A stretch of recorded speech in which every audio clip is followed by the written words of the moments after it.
It's a big day for Minecraft news. We have the announcement that Minecraft Live is coming on September 28th, and more details regarding that. We also have a new Bedrock Edition beta with lots of good changes, including the ability to dye bundles any color that you want. As of right now, all we know about Minecraft Live is that it's happening on September 28th at 1 p.m. Eastern Standard Time. They're going to be showing off Minecraft 1.22, new features, and of course other things like that. And we're actually going to be getting something new as well. This time, the developers are actually going to be playing the game and going through some of the new content for the first time ever, so that'll be interesting to see. Keep in mind, they've also canceled the mob vote, so there will not be a mob vote this year, unfortunately, or maybe fortunately, and there's also no more biome votes either, so it seems like it's just going to be a straightforward, old-school style Minecraft Live. But now we get to start speculating. What do you think the 1.22 update is going to be? Is it going to be an end update? Is it going to be a biome update? Is it going to be something completely random that we never saw coming?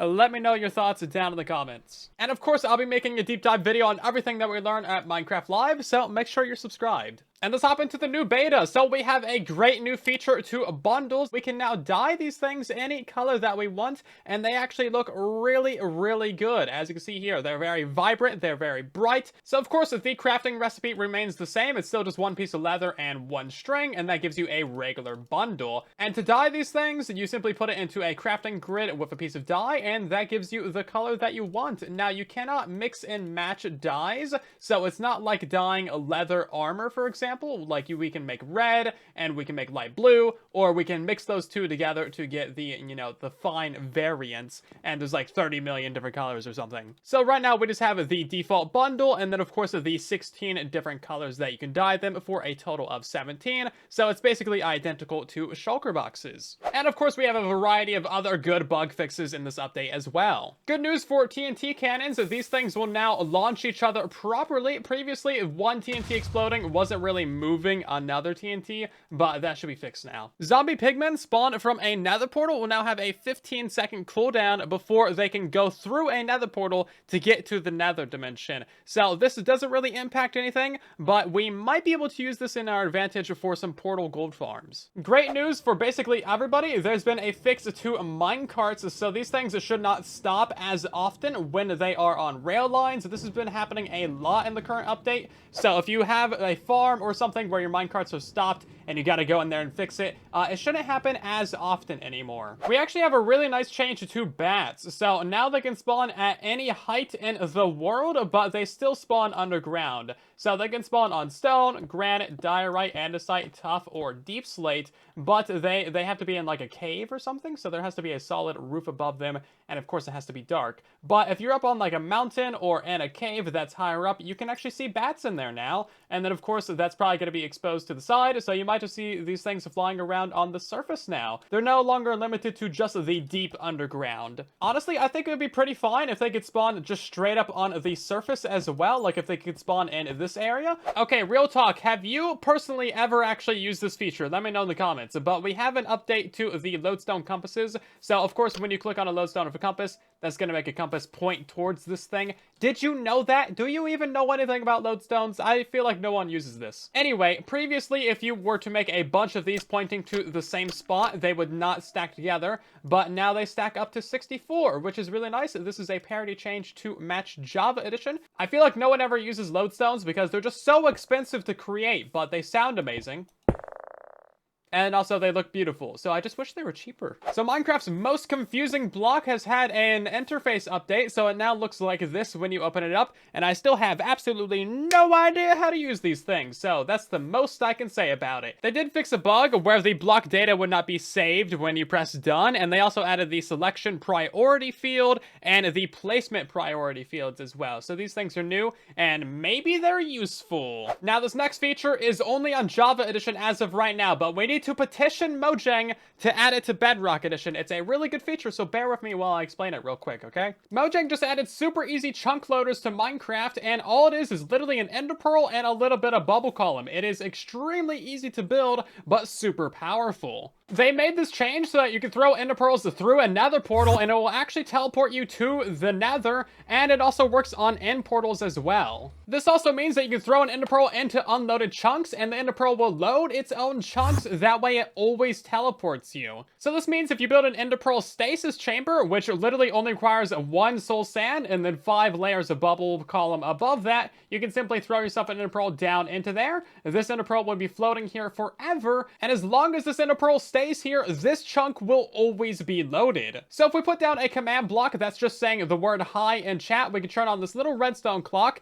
and as you can see, every now and again, it's going to say hi in the chat. We can now go ahead and teleport over 1,000 blocks away, and that chunk will still be loaded by our ender pearl, as you can see there. This also works if you go across dimensions, like to the end dimension, or even to the nether. Basically, no matter what you do, that ender pearl is going to be loading that chunk, meaning that you can build farms there, or contraptions, or anything that you want, and that chunk will always be loaded. If you build this on a multiplayer world, the ender pearl will disappear when you log out, and it will reappear when you log back in, and using this bubble column method is actually relog proof. When you die, the ender pearl disappears, so you will have to rethrow it if you want your chunk loader to work again. Yeah, so we need to petition Mojang to add chunk loaders to Bedrock Edition. We've been missing them for like the entire history of Bedrock Edition. They've also fixed a bug where the oozing, weaving, and wind charged effects did not apply when the player died. So as you can see, when I die, we're gonna have the wind charge, we're gonna have the slime, we're gonna have the cobwebs everywhere. So these things now work on players. So this is gonna be pretty fun for PvP and traps and all kinds of things. And this will actually affect you in the trial chambers as well, because remember, potions of these things drop from the ceiling sometimes,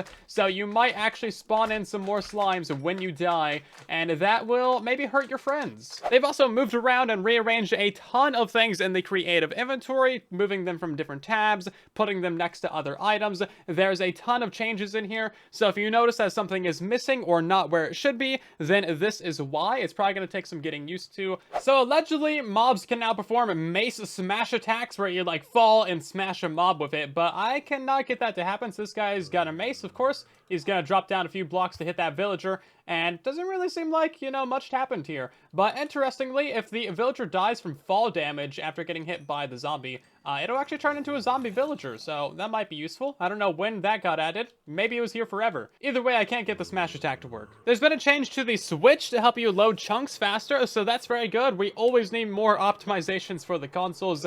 Kind of feels like they get left behind with the lag sometimes. Speaking of chunk loading, players who hit the edge of the loaded area will actually keep their momentum now, which is very good. So if we just hit this border over here, we're not going to stop dead like we would have previously. We'll actually keep on going and keep our speed. This is going to be especially helpful on realms and servers where the chunk loading just is not that quick. A nice quality of life update is that the game roll show recipe messages has now been removed from cheats. So that little toast that you saw on the upper right there for getting a new item and unlocking a new recipe. So you can just go game roll show recipe messages false, and then you will never see those things pop up again. And you can do that in pure vanilla survival. And by the way, a lot of people don't know this, but game roll show coordinates is also a vanilla survival command as well. So you can run that on your servers or your realms or in your solo worlds, and it doesn't turn off achievements. A nice quality of life change is you can now set your spawn point even if there's a monster next to your bed. So as you see, we can't sleep right now because of this creeper, but it's still set our spawn point. So polar bears are now going to drop some cooked fish if they die with fire aspect or flame, as you can see there.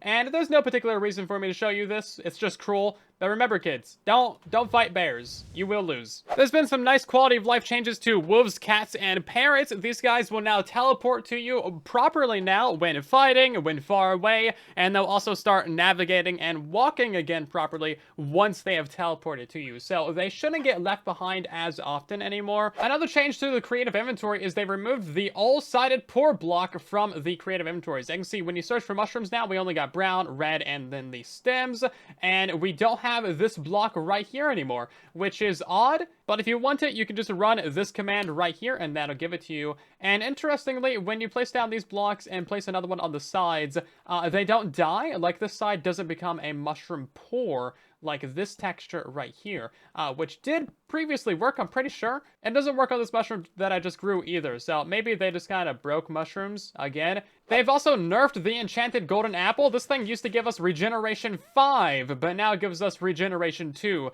which is a significant nerf, but of course we still get resistance and absorption 4, which I guess is okay. It's gonna kind of hurt us on our wither fights, though. We kind of needed that for that bedrock wither. Speaking of effects, we now have an infinite duration for the effect command. So as you see, if you just run effect as strength or whatever, you can now just put infinite right there, and it will last forever. As you see, it's got a little infinity sign up there. You can now also remove specific effects from players using the effect command. So if you do effect player clear, then you can do any of these specific ones that you want. So we can go ahead and get rid of our haste. We can go ahead and get rid of our strength, and we can even get rid of our resistance while keeping our other two effects. Previously, it was just like clear all effects or clear nothing, so this is a much better. Good news, everyone! We now have a sound for placing cocoa beans. And it's the generic block placing sound. Let's go. Piglins will also no longer pick up or admire the powered rails, even though they will for like basically every other golden item in Minecraft. So I don't really understand this change. There's certainly enough gold in the powered rails. Jeez, it's like 6 ingots. Thanks for watching and subscribe.